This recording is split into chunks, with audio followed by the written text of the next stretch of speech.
Hi everyone, and welcome back to the Vlogger Interviews. I've suspended my GoPro at the end of a monopod to just do something at least a little bit unusual because I'm about to interview Ken Domick of KBDProductionsTV, whose banner at the top of his page says YouTube Adventures, and they're pretty amazing videos.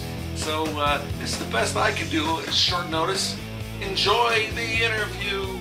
Whoa.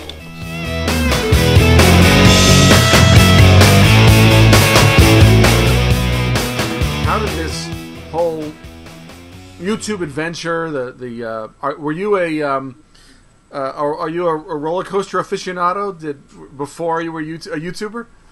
I've always been interested in all the things I do before I was a YouTuber. It wasn't until I had two co-op students work with me in a. I worked for the York Region District School Board in the video production side.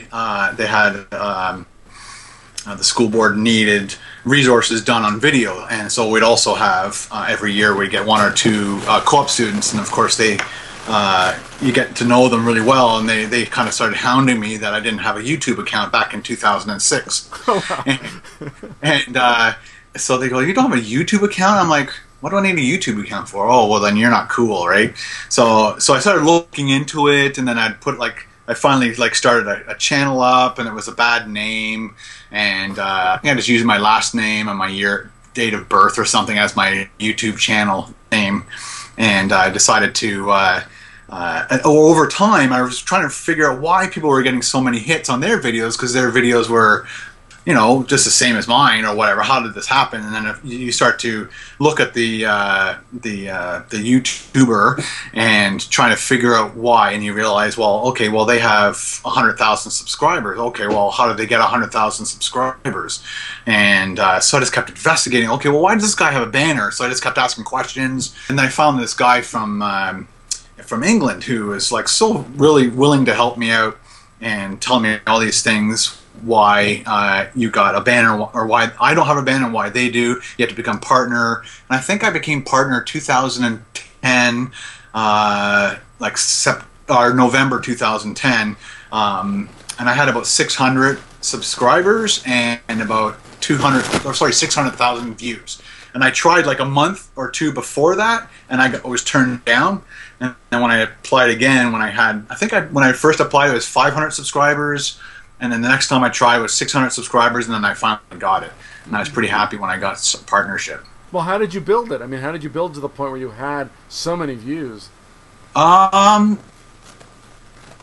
guess the one of the coolest things that kind of catapulted me a little bit was the most well-known cat video is called Funny Cats. And so I video responsed him, and it just so happened that it was like he liked my video for whatever reason. It was my first big video, which was cats and a laser pointer. And so I had my laser pointer going up the wall, and the cats are going. And then I put kung fu effects to it, sound effects. And he let it sit on his... so you have his video would play, and underneath that would be my video and another guy's video, and then he'd never accepted anybody else's video for like a year. Basically what happens is the more likes you get and the more comments you get on a video, then the faster it spreads, right? Because the people that follow those people see that they commented on something, and especially if it's a positive comment, then they'll go and watch it, and then they'll comment or thumbs up your video, which causes more, and it just spreads, right? So tell me about how the roller coaster and amusement park rides, how all that evolved. So we bought seasons passes to our theme park here in Canada called Canada's Wonderland. It's just north of Toronto.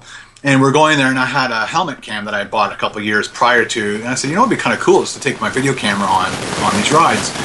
And the first ride I went on, the guy says, oh, you can't bring your camera on. And I'm not sure, it's called a VIO1. It's like almost like a big lipstick case, and then it has a cable that runs to a pack, and so you could put the pack in your pocket, and then I ran the cable up my arm, my sleeve, and then I'd hold it in my hand, so I had to start hiding it. It was, some people get really angry that I still do it because it's against the policy of the park to let you videotape. I think it's a silly policy, because I actually went and bought a special wristband thing from my GoPro. I use all GoPro now, and it's a very, very secure. Like skydivers use this mount, and it attaches to your wrist with this amazing, huge, thick Velcro strap. And so I bought that. It was $50. I went to go on a roller coaster, I guess this last year, and again they just didn't want me to use it. And I said, well, that means you have to get everybody to take their watch off then, and everybody cannot wear glasses on this ride. Like, I don't understand the part. Like, I guess don't tell us that we. I don't know. It just makes me angry that I can't do something. I'm really safe about it. I make sure it's strapped to me. It's fastened. Number one, I don't want to hurt somebody. Number two, I don't want to lose my camera.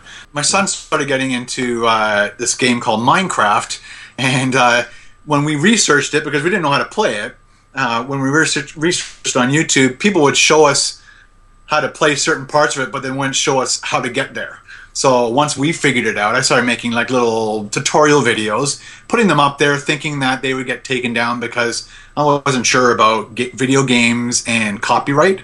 And as it turns out, it seems like the guy who owns Minecraft almost encourages people to make videos because it spreads. Like, and any video company that doesn't realize that, I think they're shooting themselves in the foot, because Minecraft, I believe, has gone crazy because they don't care who makes videos and puts them on YouTube.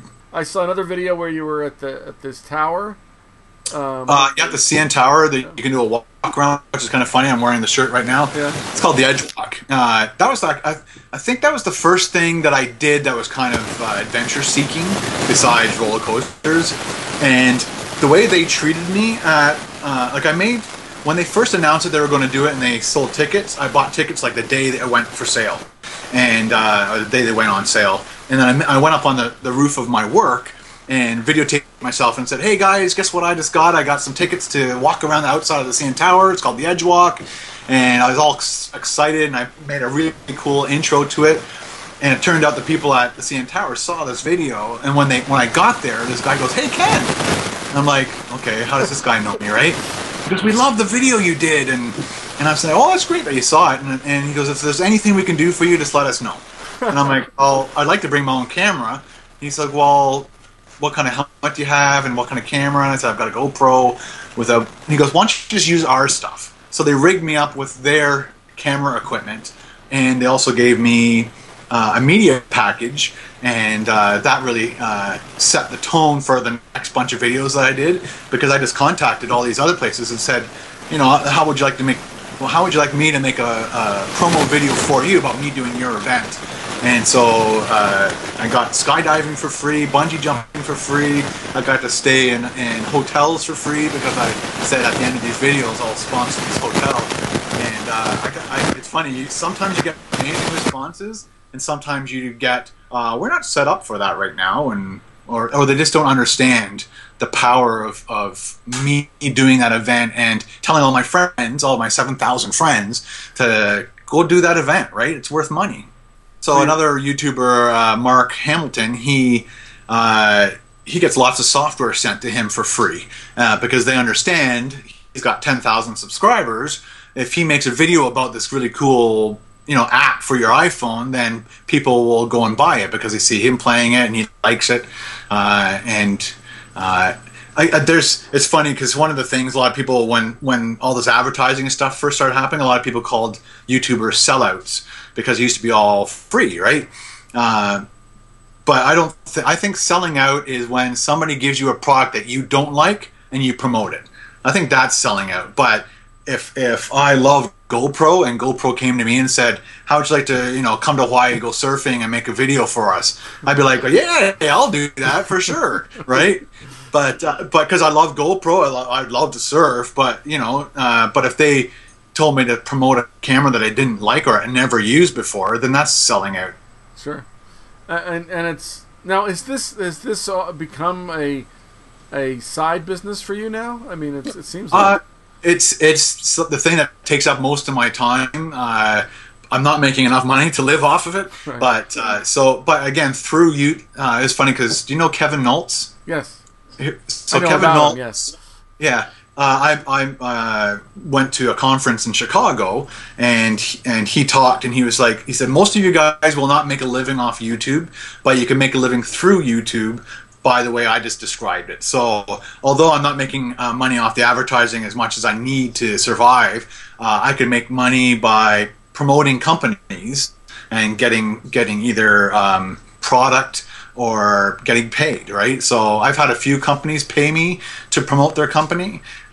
Most companies just want to trade, so we'll let you do our thing for free, but you make a video on it, and we want to be able to put it on our web page, which is great. I just like them to embed it as opposed to copying it and putting it on their page. So people come back and go to your channel and discover that, and I still want the views, right? So that's what it comes down. Only want, if I make a video about your company, I only want one video that exists of me doing that. I don't want two videos. Then people get confused. Didn't I see this already? Why does this one have 2,000 views and this one has 5? Right? So. What have you learned at this point? Just to sort of wrap things up, what most surprised you about this whole experience that you hadn't anticipated in the very beginning? The friendships. I got to talk to people in England all the time, in the United States for sure, Canada. A lot of people say, "You're from Canada?" And I can't believe that there's YouTubers from Canada who does videos that they like, right? You know, I'm honest. If somebody makes a video that I really like, I make sure that they know that I really like it, and I tell them why. If they do something that, you know, one of my friends in Australia, his name's Jeff, he has GoPro Media, not GoPro Media, sorry, Gojo Media, and he... you know, he does all these videos, and they're okay. Some of them are like way too long for me to watch for what the content is. But I said, you know what, you should start, because you really like my food reviews. And I said, you should start doing food reviews, because I don't know what kind of food you have down in Australia, right?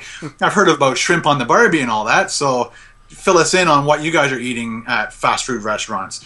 And so he went to McDonald's, and they have like lamb burgers and lamb wraps So I said the first one he made was like 8 minutes long, and I said, dude, you gotta like cut it down. Like I just want to know what it tastes like, how much it costs, and what the service was like, maybe, right? So it cut it down to at least 3 or 4 minutes.